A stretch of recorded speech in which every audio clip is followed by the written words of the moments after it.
Hello guys, নতুন recipe নিয়েছি। ডিমের তেল, ঝাল, আদা রসুন বাটা নিয়েছি, ওর জিরে গুঁড়ো, হলুদ গুঁড়ো, লঙ্কা গুঁড়ো, গোটা লঙ্কা, জিরে, পাঁচফোড়ন, চিনি, লবণ, এখানে পেঁয়াজ টমেটো বাটা, এখানে ধনে পাতা, ডিম সিদ্ধ করে নিয়েছি আগে থেকে আমি। দিয়ে নুন একটু হলুদ মাখিয়ে দিচ্ছি, আমি একটু রেখে দিচ্ছি মাখিয়ে। মাখানা হয়ে এসছে ডিমের মাখানা, হলুদ আর নুন মাখানা হয়ে এসছে। কড়াতে আমি ছেড়ে দিলাম, কড়াতে আমি ছেড়ে দিয়েছি। দেখো সবগুলো যা যা লাগে আমি সব ছেড়ে দিয়েছি আমি।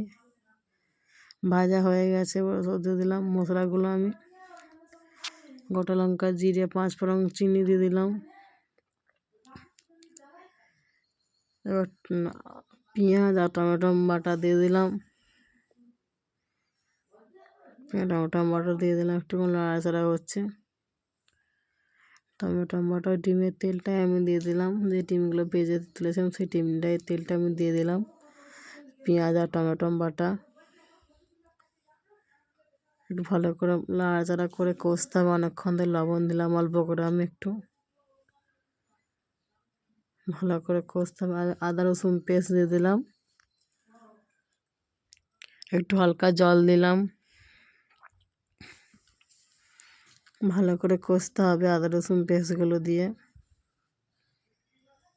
সব তো বেটে নিয়েছি আমি, সব মানে তেল ছেড়ে দিয়েছি। দেখো দেখেছো আমার ভালো করে কষা হয়ে গেছে। একটু অল্প জল দিব আর একটুখানি কষবো আমি। এবার হলুদ গুঁড়ো, লঙ্কা গুঁড়ো, জিরে গুঁড়ো দিয়ে দিলাম। দিয়ে দেওয়ার পর একটুখানি ভালো করে নাড়ছি আমি। ভালো করে কষে কষে করলে না খেতে দারুণ হয়, বাচ্চা থেকে বুড়ো সবাই খেয়ে নেবে হাসছে এটা একদম। ওইটাকে জলটা বলে দিলাম, বাটির জলটা, মশলা জলটা একটু বুলিয়ে দিলাম, যেটা মশলা ছিল বলিয়ে দিলাম। ধনে পাতা করে দিয়ে দিলাম, ধনে পাতা করে দিয়ে একটুখানি নাড়াচাড়া করতে হবে। একটু অল্প করে দিবে, আমার একটু বেশি হয়ে গেছে, একটু অল্প করে দিবে। হয়ে এসছে কষা, একদম ভালোভাবে কষা হয়ে এসছে। একটু লবণ দিলাম, লবঙ্গ দিয়ে একটু আরেকটুখানি কষে ভালো করে। তারপর তেল ছেড়ে দিচ্ছে, দেখতে পেয়েছো একদম কড়াই তেল ছেড়ে দিচ্ছে একদম। ভালো করে কষে কষে করলে খেতে দারুণ হয়। এরপর আমি জল দিয়ে দিচ্ছি, আমার যা জল লাগবে। জল দিয়ে একটু নাড়াচাড়া করছি আমি, নাড়াচাড়া করছি একটুক্ষণ,